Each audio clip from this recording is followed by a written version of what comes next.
দেশজুৰি হিন্দু ধৰ্মাৱলম্বী লোকসকলে আজি পালন কৰিছে মহাশিৱৰাত্ৰি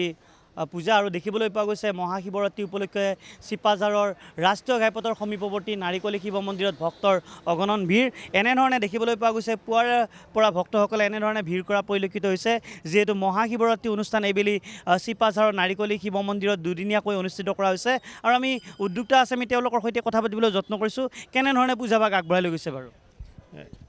এই তাৰমানে এইবাৰো তাৰমানে অন বছৰৰ দৰে তাৰমানে এইটো নাৰিকলী ঐতিহ্য মন্দিৰত নাৰিকলী শিৱ মন্দিৰ প্ৰাংগণত বা এৰিয়াত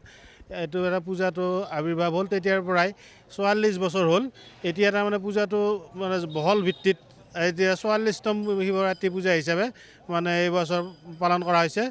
গতিকে আমি এইটো কাৰ্যসূচী দুদিনীয়া কাৰ্যসূচী আচলতে তিনিদিনীয়া যদিও তাৰমানে দুদিনীয়া কাৰ্যসূচীত বিশেষভাৱে কাৰ্যসূচী ৰখা হৈছে দেখুৱাইছোঁ এনেধৰণে ভক্তসকল সমাগম হৈছে আৰু আমি এগৰাকী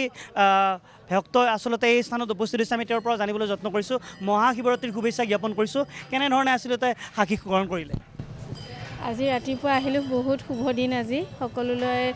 মহাশিৱৰাত্ৰিৰ শুভেচ্ছা যাচিছোঁ মই আৰু মন্দিৰত আহিতো ভালেই লাগে মনটো শান্তি লাগে আজি আমাৰ বহুত ইম্পৰ্টেণ্ট দিন এটা তাৰ আগতে মই আমাৰ শিৱ বাবাৰ আশীৰ্বাদ লৈ ল'লোঁ ৰাতিপুৱাই আৰু দিনটো ভালে ভালে যাওক সকলোৱে ভালে থাকক সেইটোৱে মই পিছপিনে দেখুৱাবলৈ বিচাৰিছোঁ সহযোগী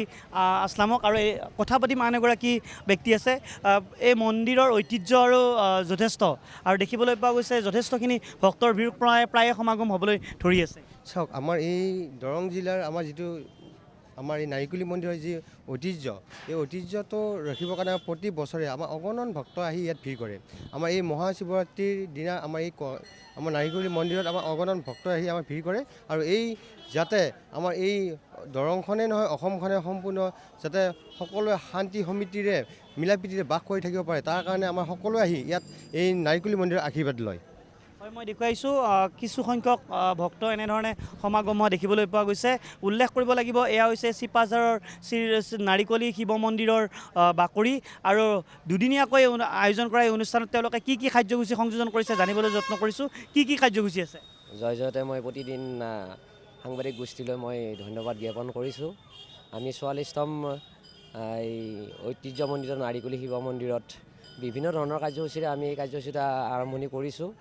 আজি আছিলে আমাৰ প্ৰথম কাৰ্যসূচী বন্তি প্ৰজ্বলন তাৰপিছত আছিলে আমাৰ পৰিৱেশ নিকাকৰণ আৰু তাৰ পৰৱৰ্তী পৰ্যায়ত আছে আমাৰ শিৱৰাত্ৰিৰ হোম যজ্ঞৰ আৰম্ভণি